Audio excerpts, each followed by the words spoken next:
It's about 7 a.m., May 31st, 2020.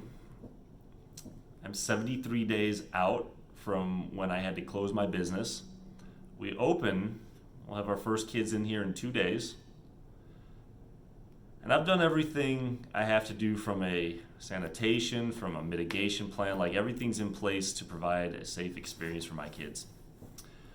But I got parents that are waiting for my emails, and I apologize for that because I admit when I've had the time to do that and I see everything that's been going on,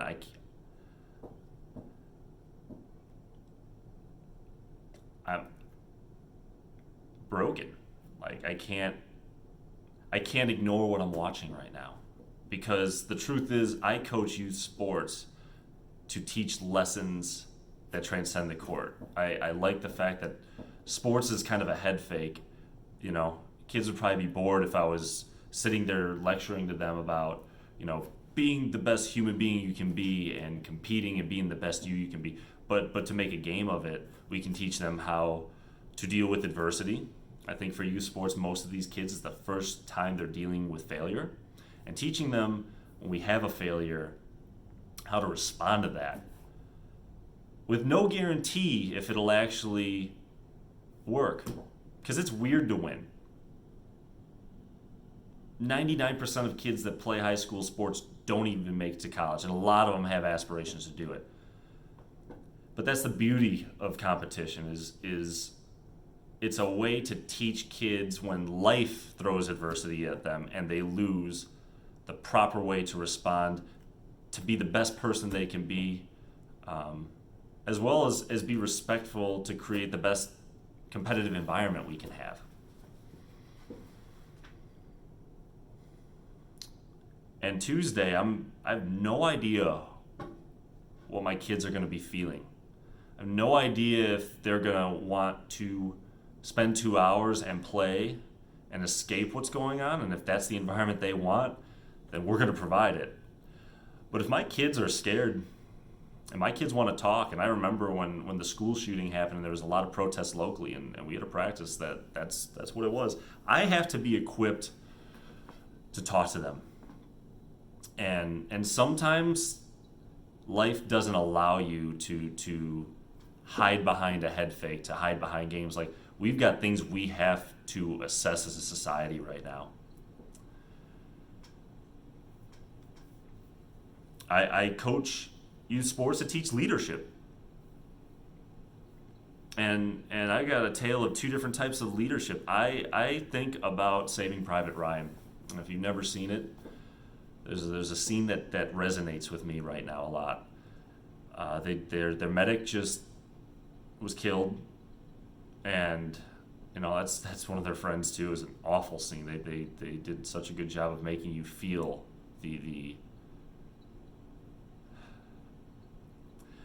feel what I felt when I watched what happened Monday to George Floyd. I watched a man die. And they start, these guys all are fighting to the same goal, but in that moment they break, because emotion takes logical and reasonable people and makes them illogical and unreasonable at the peak of it. And Tom Hanks is the leader, and he goes where they can't see him because they're distracted, they're fighting, and he slumps in an area by himself and he breaks down like a crazy person. Like, you can see it, and it's something that I felt this morning when I was trying to collect my thoughts on what I was going to say today. Because sometimes, you're going into a battle that there's not a clear cut. There's not a simple way to do this. There's not a answer that isn't going to come without a lot of sacrifice and a lot of hurt and a lot of bad things. And then, because he's a leader, he compiles himself and he goes back to the men. He doesn't bark orders at whose fault it is. He doesn't tell everyone as a dictator what we need to do. You know what he does to to lead everyone. He opens up to this point in the movie. There's a lot of times where they're trying to get him to crack and open up and tell them about his personal life, and he doesn't do it. But at that moment, he does. He talks about his career, his family, and he says, I don't know what completing our mission is going to necessarily accomplish in the big scheme of things, but if it allows me to get back to what I did before, then that's my job and that's what I'm going to do. And then he starts working. And then everyone else, because at that moment, you know what everyone felt? To bring everyone back together? Empathy.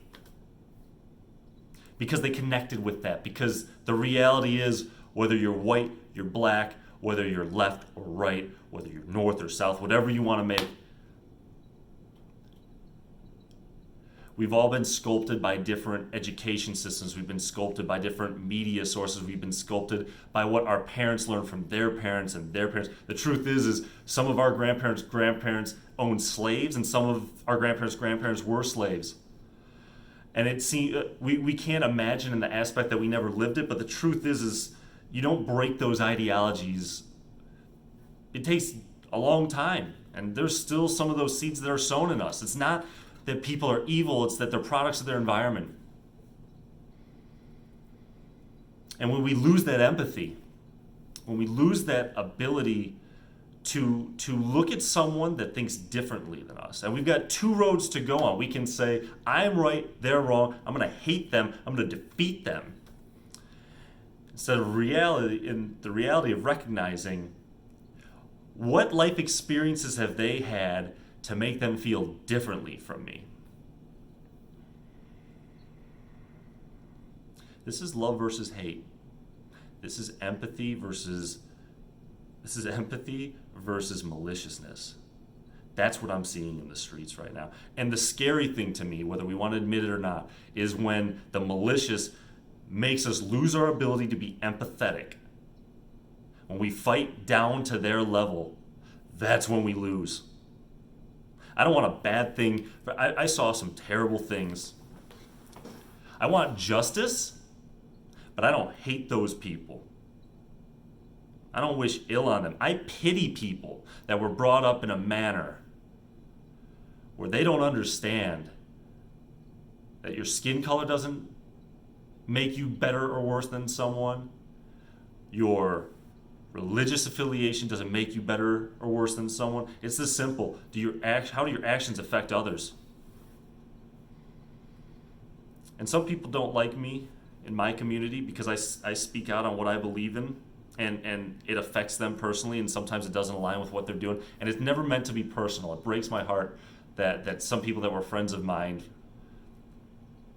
we've become different because it's not just about the fact that I have different beliefs than them, it's that it was taken personal. It's that I feel we've lost the ability to take a step back and say, why do they do what they do? And I've been working on it myself. I'm flawed, okay? The people did things and it affected me, and I took it personal. And sometimes it took years, but you take a step back and you look, and everyone's just trying to do their best. And sometimes unintentionally or intentionally, most of the time I think it's unintentional, or people just think it's the lesser of two evils. Sometimes bad things happen to other people.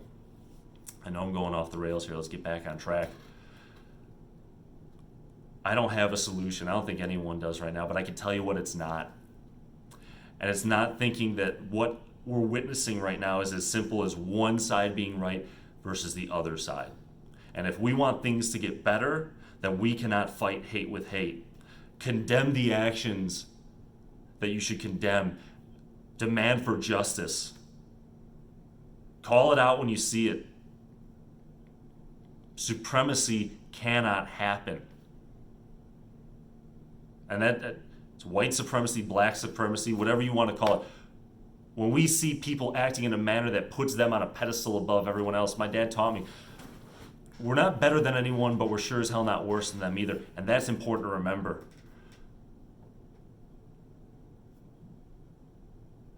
We're all, as humans, we're equal. I don't care what anyone says. Like, maybe our actions are different. Some make more money than others. Some have acts that could be, but at the end of the day, we're all human. We are.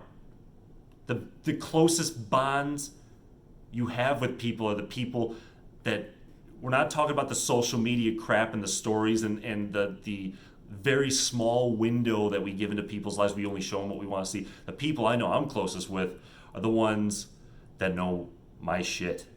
The ones that know my darkest moments. The ones where I've been able to confide, you know what, I don't always have it together. And these are the thoughts I'm not proud of, but I'm having it, and I'm trying to figure out how to navigate reality, right?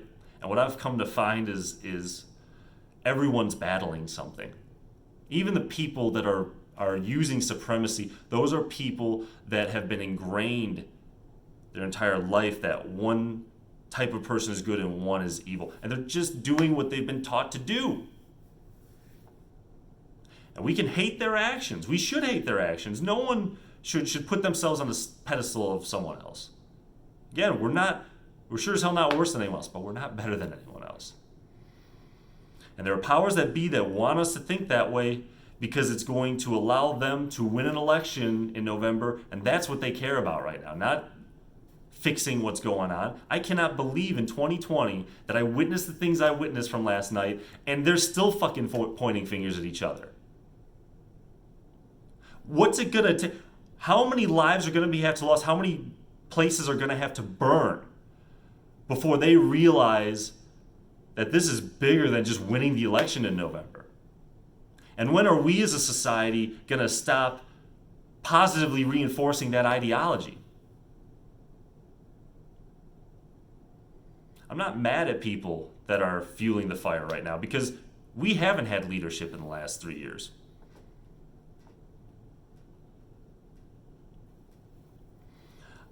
I don't agree with everything from previous presidents. I don't. I don't think anyone can take the job of overseeing 350 million people coming from different social classes, having different areas with different belief systems, and make it all mesh. It's messy, it's complicated. As a youth sports coach, you give me 4 kids on a court, I'm gonna run a great practice. You give me 20 kids on a court, and it's chaos. I don't care how much education I have. When you have this many people, there are issues that are more difficult than if we do it this way, everything's good, and if we do it that way, everything's bad. And we cannot let the powers that be make us forget that.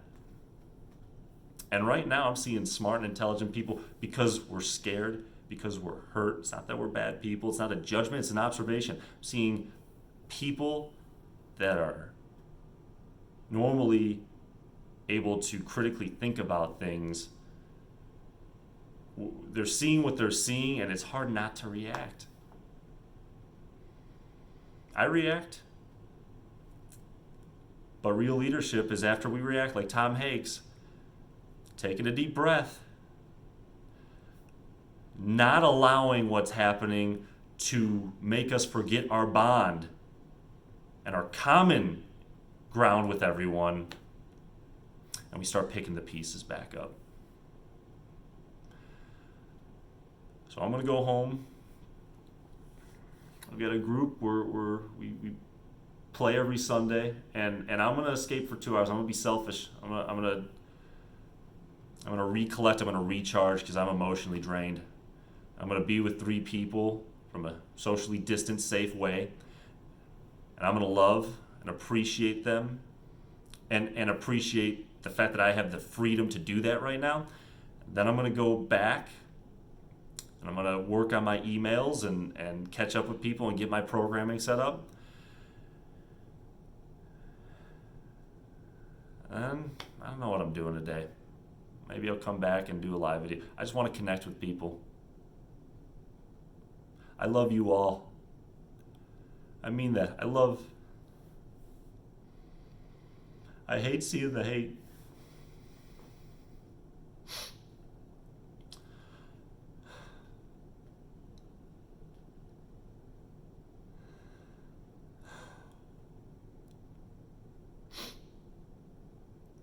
I hate seeing the hate. And especially, it's not because I'm mad at the people, it's because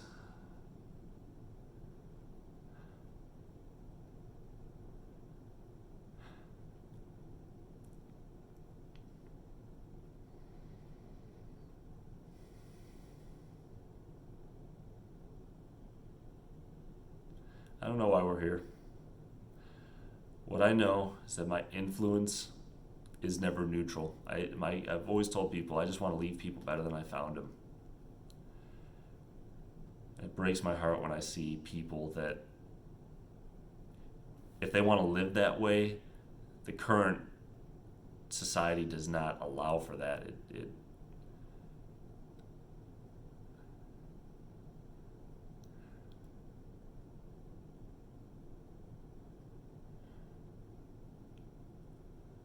just collecting my thoughts.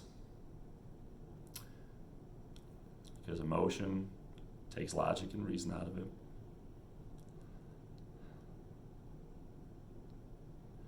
We need to stop pointing fingers.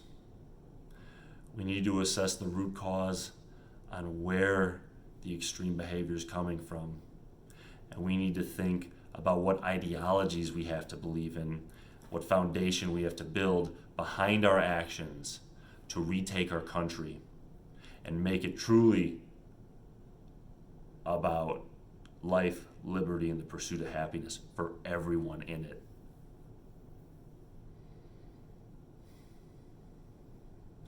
And it's not a black and white answer. It's going to take a long time. I may not see it in my generation, but if I can build the foundation for the next generation's house, that's our job.